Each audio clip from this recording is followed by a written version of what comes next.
So I decided to go for a little walk to kind of see what the situation was like, if it was a bit crazy or whatever. But I'm over by the river and people are out exercising or hanging out or just washing their clothes. The indigenous people come down to the river and wash their clothes in the river. So I'm up on one of the main roads in Cuenca, and this is normally full of traffic here.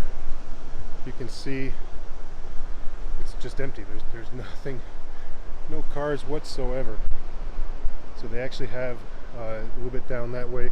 You can see police tape set up that they have the road blocked actually. And the direction I'm heading right now, it looks like there's some people out there.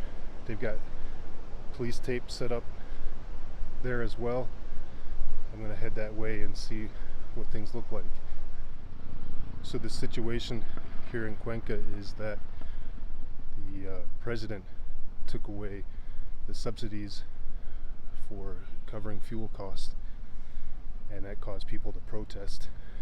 They're basically unhappy with their perception of his lack of production to improve the economy.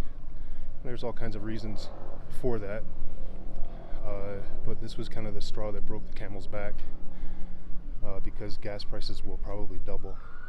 You can see they actually just moved this log out of the way. They moved that log out of the way so the ambulance could get through, and now they're moving the log back into place to block traffic. So to continue the story,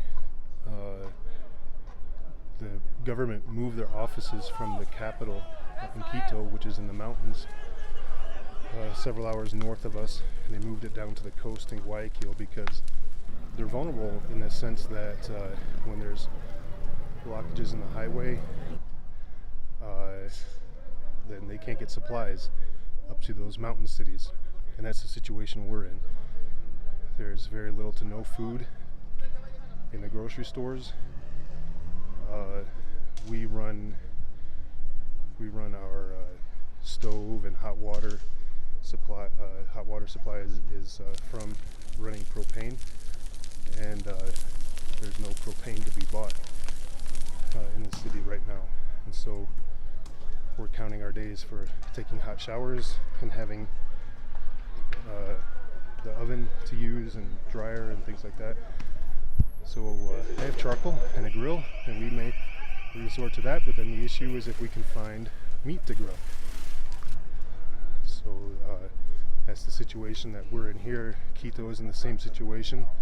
So most of the protest is happening downtown in the cities, downtown in Cuenca, especially downtown in Quito, which is the capital. Where we are, it's pretty quiet. There's not a lot of traffic. Schools have been closed. We're just waiting to see how things shake out. But pray for Ecuador, because food is scarce in some of the mountain cities, like I mentioned, and we don't know how long this might go on, or what the long-term ramifications will be. So Ecuador needs your prayer, we need your prayer, and we appreciate that. Thanks.